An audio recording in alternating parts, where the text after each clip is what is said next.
New video shows a woman being pulled from the rubble 90 hours after the earthquake that leveled entire towns in Turkey and Syria. A few hours earlier, not far away, this elderly woman pulled out alive from a partially collapsed hospital. And earlier in the day, rescue workers racing to a collapsed building, thinking they may have found someone alive. Working quickly but carefully, the workers reach those trapped beneath the destruction.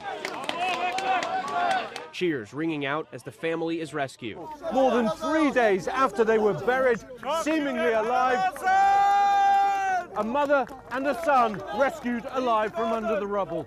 But scenes like these are growing rarer with each passing hour as the rescue mission turns into a recovery effort. Those who survived face a nightmare of uncertainty.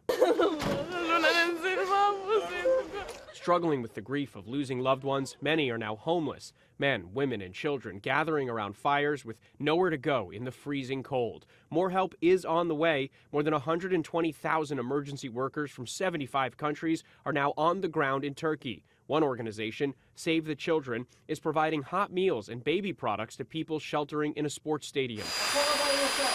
Also among the support teams, the Israeli Defense Forces, among the most elite humanitarian responders in the world. That team has rescued at least a dozen people so far, including a 7-year-old girl. This is 100 years old. The girl's uncle giving rescuers coins as a token of appreciation, a touching moment given the historic political tensions between the Israelis and the Turks. I want to keep them for my next generation, but now I want to give them you.